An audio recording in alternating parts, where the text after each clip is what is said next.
Welcome back to the podcast. On today's episode, we're going to learn how to control your dreams and find out how this can help your mental health and that of your patients.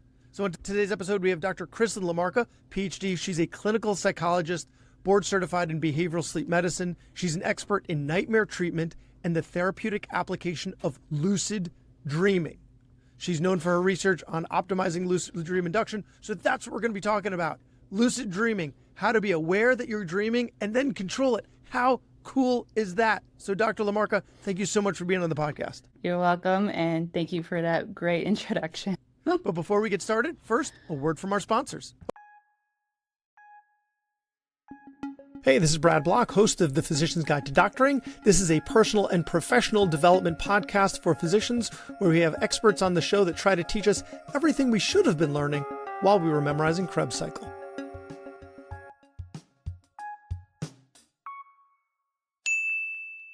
Okay, and we're back.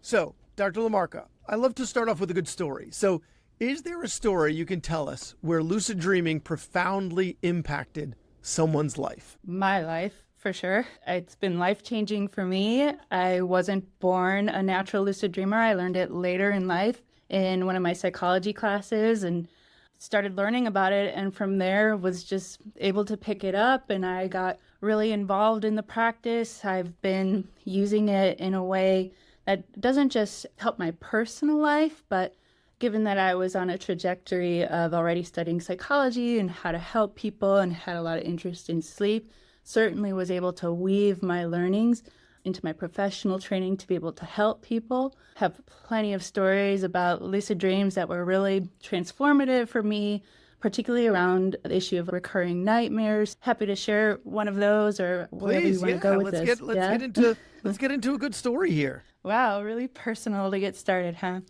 Yeah, which one to pick? Certainly I've used it for helping me overcome like sleep paralysis. I never had sleep paralysis. This is where you wake up in your bed and you feel frozen and you can't move, and there tends to be some sort of entity or disturbing creature in the room with you. It could be a really frightening experience for people. I never had it before I started lucid dreaming, but would have it when I was pursuing this topic. I was really passionate about. Yeah. So we're already getting into potential complications of lucid dreaming. It's like you need to consent from someone's surgery. You need to consent someone to lucid dream. So one of the risks is it might induce sleep paralysis, which is where, because you don't act out your dreams, so you're paralyzed, your muscles act like that's for the doctors, right? This is where sleep apnea comes from, because you're so relaxed that your throat can close. That's why you don't have awake apneas. It's sleep apnea. So when your muscles relax, but they can relax so much that you can't move. And then when you wake up during that, sleep paralysis. So what you're saying is lucid dreaming can cause that? Yeah, it's actually a welcome experience because it's a doorway into lucid dreaming, but becoming lucid doesn't necessarily mean you can control your dreams in that they're all going to be great and positive. And I think that's a big myth that a lot of people hold about this state because it's so freeing and there's no consequences. You can supposedly do a lot of things you can't access in life, but that's not really the real story. There's a lot of benefits. Burst our bubbles later, draw us in first with a hook, with a good story, and then burst our bubbles. So actually, let's get this out of the way then first. Let's talk, just define a lucid dream. What is a lucid dream? So ordinarily in our dreams, we're not thinking about what our state is. We just go along with what's happening passively, and we don't really think about the fact that we are dreaming. But in a lucid dream, this is where you explicitly recognize what your state is, that you're in a dream in real time, and that you're actually asleep in bed. Your body's safe, it can't be harmed. And there's a number of different schemas that this opens up, or belief systems that help you navigate the state to obtain personal benefit and reward. So there's a lot of personal reward that can be obtained from it, even though you will most likely encounter some challenges and difficult aspects.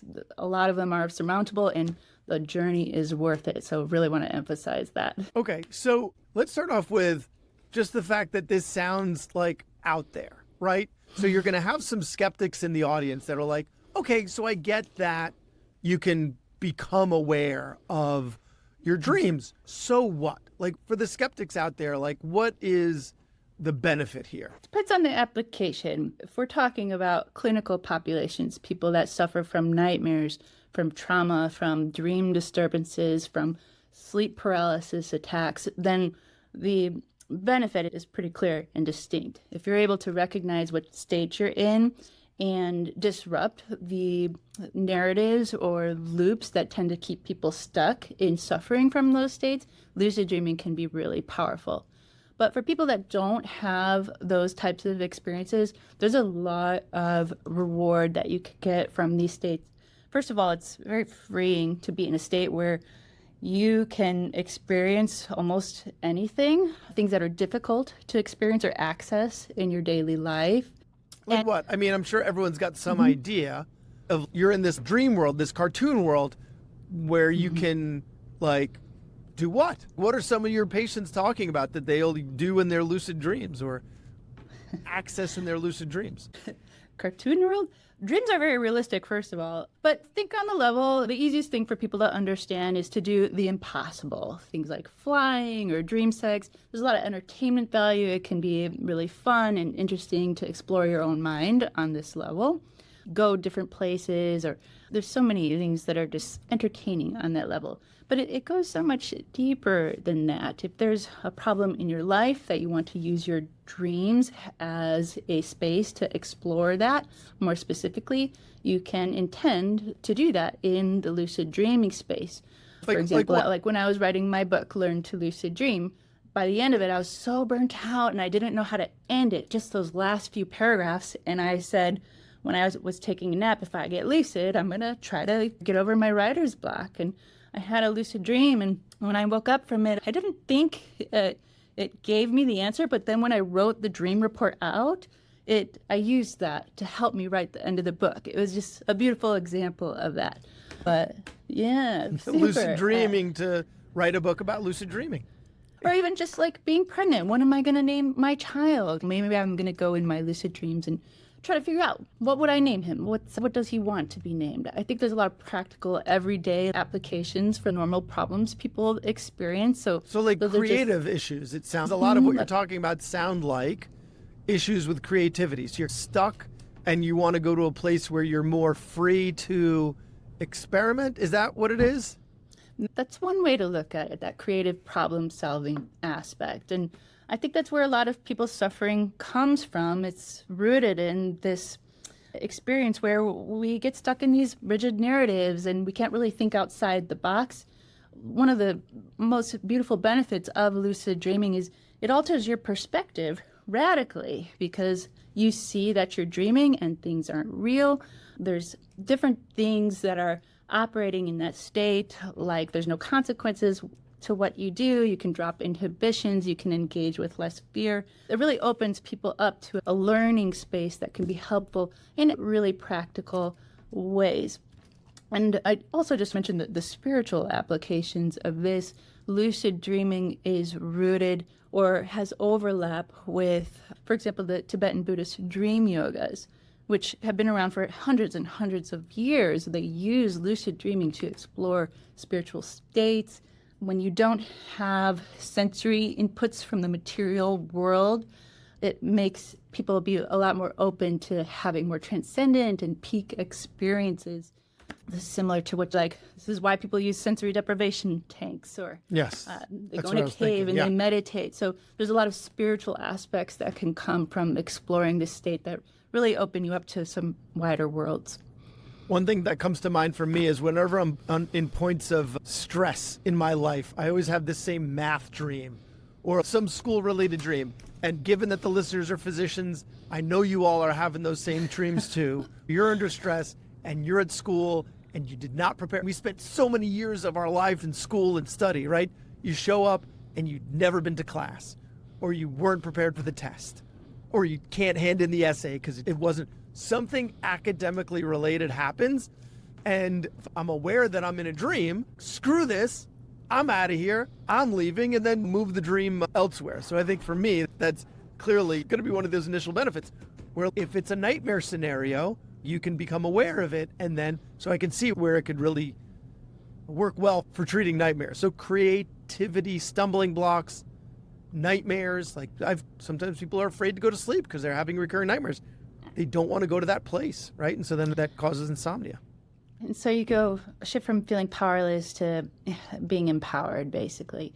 And being able to shift the narrative and avoid the stressor in your dreams. I think that can bring some short-term benefit, but the long-term benefit is to actually try to engage with some of those experiences in your dreams, for Wait, example. so you're telling me I'm going to have to go back and study for that test in my dream? I'm going to have to overcome it? Where are you going with this? If you know it's a dream, try to investigate. Why do I keep having this dream? Does this parallel something in my life? Is there a way that I can engage, ask for help? Talk to your own mind. Tell your mind, hey, whatever it is, I'm open to working with this. If there's anything that I need to do to help reconcile this within myself or come to more peace, I hope I'm open to it, and see how the dream responds. All right. It's different than control, right? Instead of trying to make things happen the way you think you want it to happen, it's engaging with the dream in a different way. And what's interesting is with that absence of inputs from the sensory world, the material world, you can think certain things or have certain intentions or emotions. And because there isn't a stable environment, because of that cutting off of those sensory inputs, the dream tends to respond to those intentions and what you're thinking about in the dream. So it can actually create a really great learning environment to work with some aspects of yourself that might be a little more remote or less tangible in waking life. Some of those aspects of yourself, they can manifest in the dream and make it more tangible and easy to work with. Wow. So I'm sold. So then let's get started. How do we do it? Increasing your access to lucid dreaming involves a lot of memory training. You need to remember that you're in the dream state in the first place. Being able to recall your dreams is a big part of that. If you don't have a lot of dream recall, then you're going to have a hard time with lucid dreaming. And we know this from the research. Higher levels of recall seem to be associated with lucid dreaming. So you can pursue that with a dream journal. If you don't have a lot of time, or you're busy with work or kids or family, then, and I experienced this myself, and you can just bullet point your dreams. Or sometimes I'll use like a voice memo. It's easier to do that than record or disrupt my partner in the middle of the night. And what you're doing is you're looking to become familiar with what you tend to dream about, because you're looking for cues that can serve as memory cues to become lucid. And so you want to train your memory to recognize those cues in future dreams.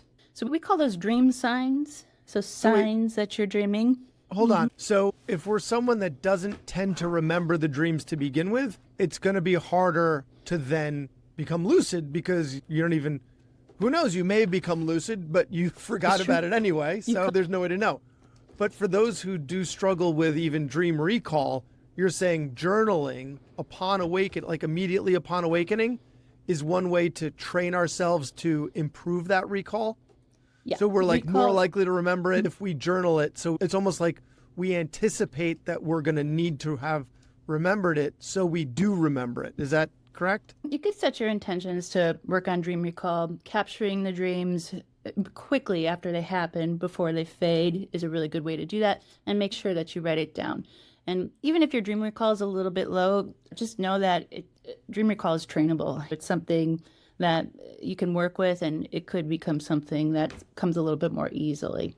Okay, so aside from journaling, is there anything else that we can do to help with recall? Right. So once you're more familiar with what you tend to dream about, you want to look for something we call dream signs. So signs that you're dreaming. So these are cues from your dream that would be a good memory cue to recognize your dreaming. So you want to pair it with recognizing your state. So good cues might be things that are impossible, so different from your waking life, to help you discern the states.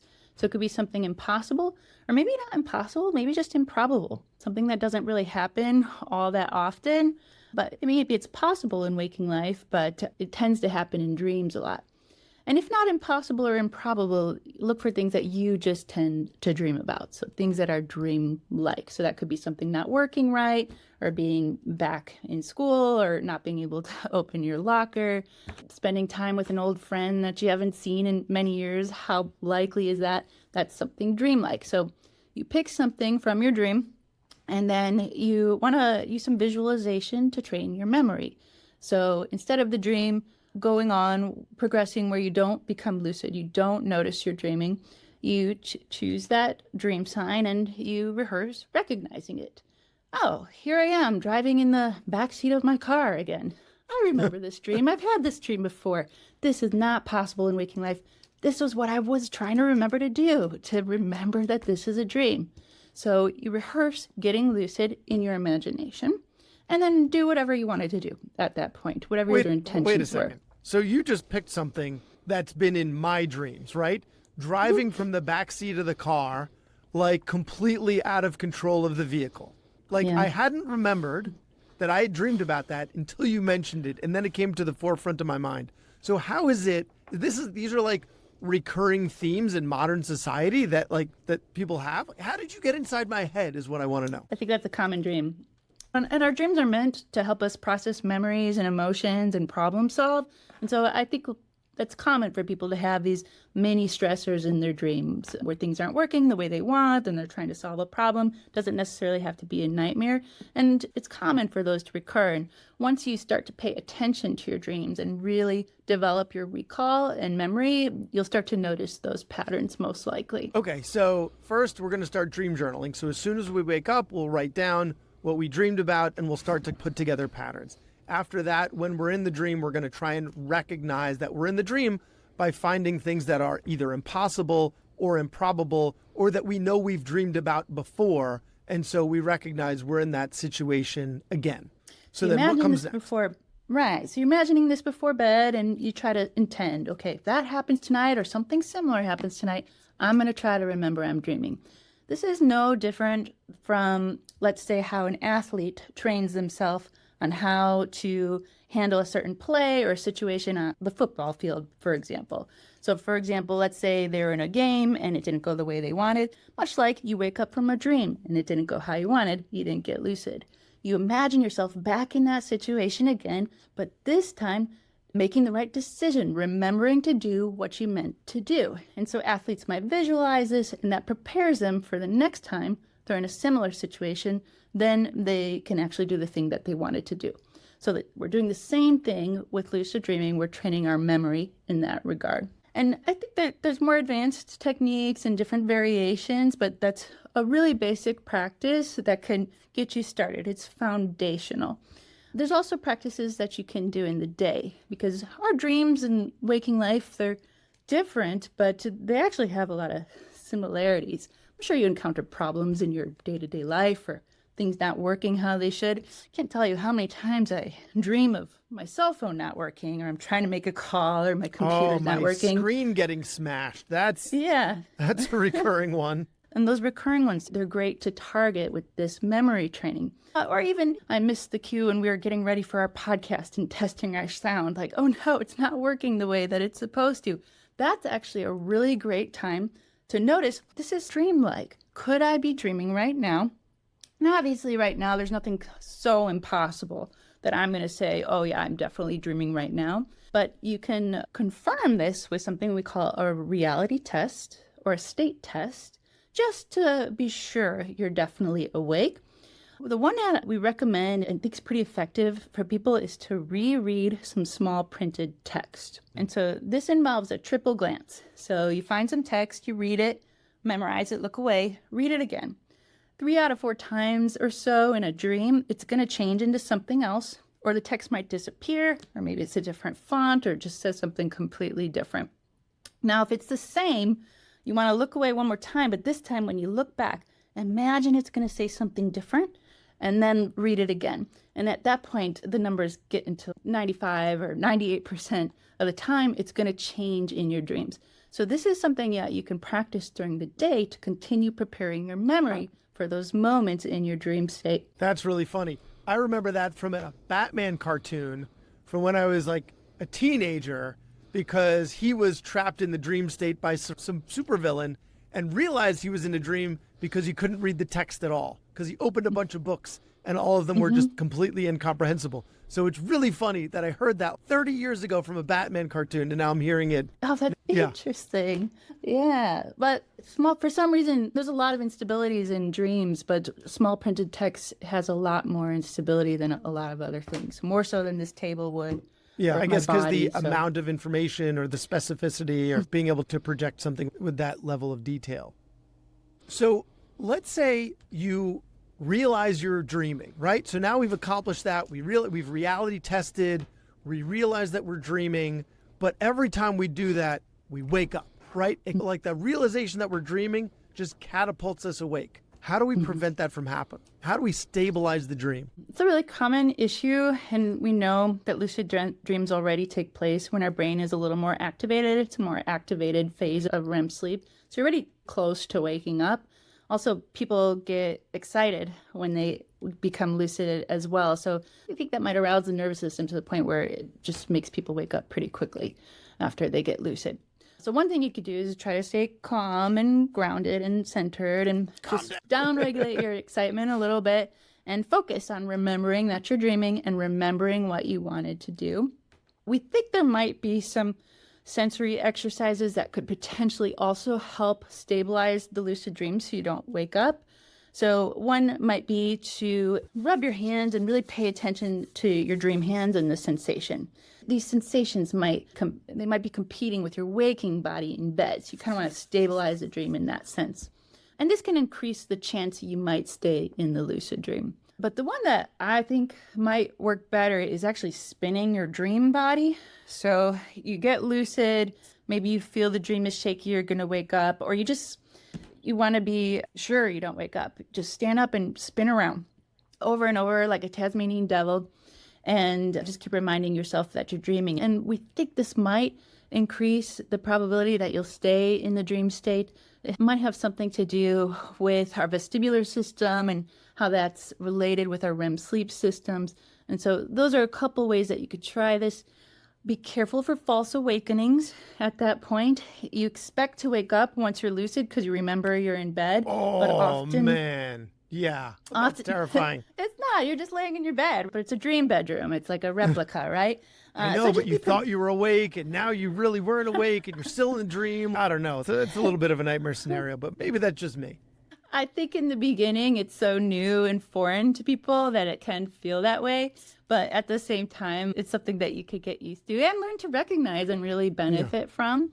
Reality test again, and there you go. Yeah, and then you realize you're dreaming. You gain control. So I guess for me, it's that loss of control, which my therapist and I have talked about. Yeah. Another thing is if you have that false awakening, or maybe you're awake, maybe you're not, you're close to the REM sleep state, you might be able to re-enter that dream lucid. So one good technique is just lay still, don't move, and imagine yourself spinning your body around and just keep repeating. The scene will be a lucid dream. And do it for about 60 seconds. And it's interesting.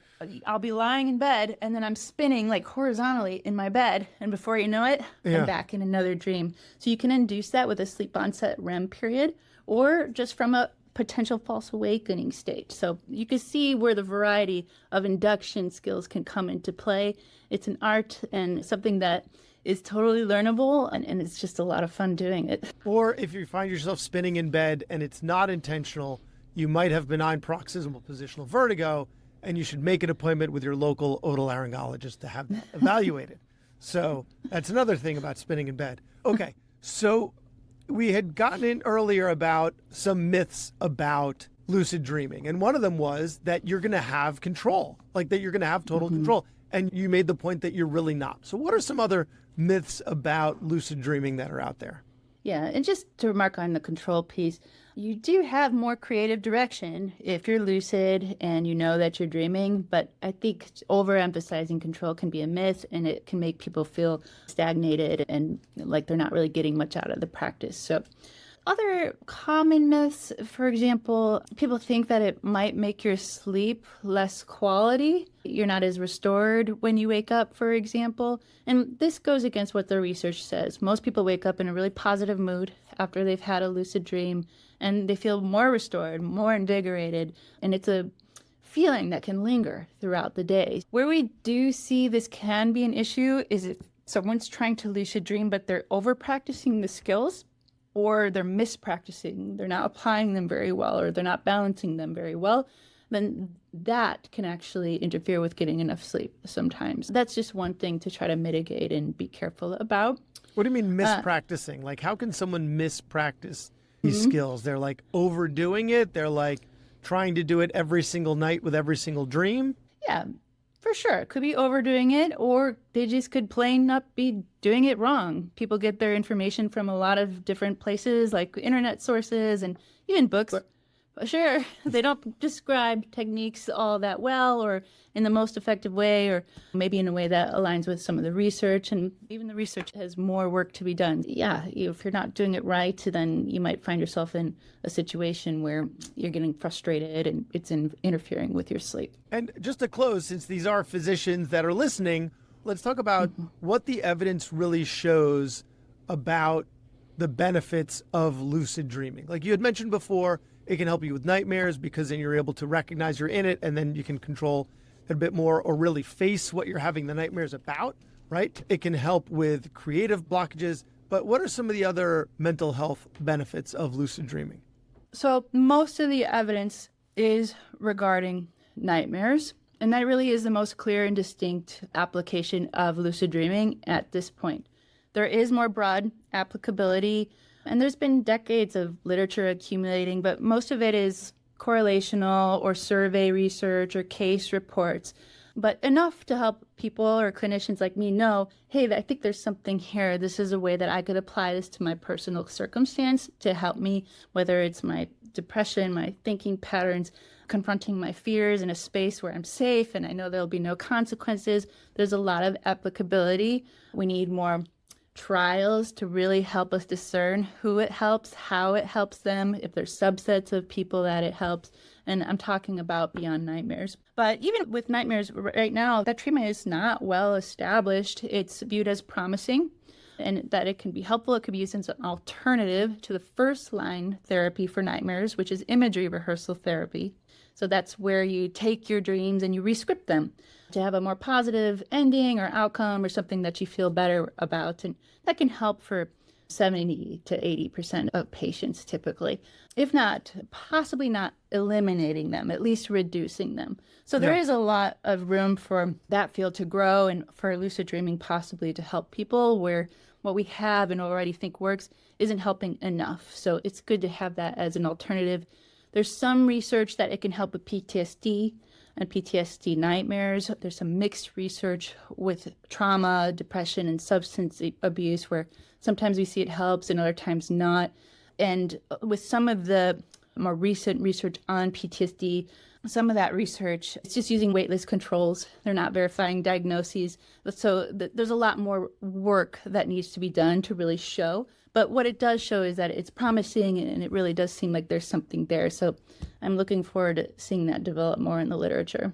You can tell that you're a clinician and a scientist by the fact that I asked you what the evidence shows and you hedged on like everything, which is what we're not facing in society right now, right? Everyone's so certain about everything when you find that information online that like the minute we have some promising treatment for something, they're like, oh, let's sell it to the masses before it's really, So I love that you really reined this in. But it just, to me, it just sounds so cool. It just sounds like such a cool skill to acquire. And as physicians, we try to squeeze the juice, every single drop of the lemon, and to the point where now it's going to invade our dreams. Like we can't rest. We have to make our dreams productive too. That's what we're like. But no, it's so you can just enjoy your dreams more and really do some soul searching. That's what we're trying to do here. Okay, so if people want to learn more about lucid dreams, they want to hear more from you, where can we find you online?